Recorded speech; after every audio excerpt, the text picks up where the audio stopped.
Hello అండి అందరికీ. ఇప్పుడు నేను చెప్పే ఈ టిప్పు మన లేడీస్కి అయితే చాలా అంటే చాలా యూజ్ అవుతుంది. మన ఇంట్లో ఇత్తడి సామాన్లు, రాగి సామాన్లు ఉంటాయి కదా, అవి తోమడానికి అయితే చాలా టైం అయితే పట్టేస్తుంది. అలానే మన చేతులు చాలా రఫ్ అయిపోతాయి. దీనికోసం నేను చిన్న టిప్ అయితే షేర్ చేస్తాను.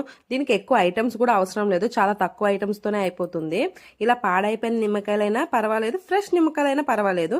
నేనైతే కొన్ని పాడైపోయిన నిమ్మకాయలు, కొన్ని ఫ్రెష్ నిమ్మకాయలు అయితే తీసుకున్నాను. చిన్న చిన్న ముక్కలుగా కట్ చేసేసి అందులో కొంచెం పసుపు, కల్లుప్పు అంటే రాళ్ళుప్పు అండి, అది బాగా మిక్స్ చేసేసి మిక్సీ జార్లో వేసుకొని మెత్తని పేస్ట్ లాగా పట్టుకొని ఒక బాక్స్లో అయితే ఉంచుకొని మనకి ఎప్పుడు కావాలంటే అప్పుడు ఇలా యూజ్ చేసుకోవచ్చు. ఇత్తడి సామాన్లు, రాగి సామాన్లు తోముకోవడానికి చాలా ఈజీగా అయిపోతుంది.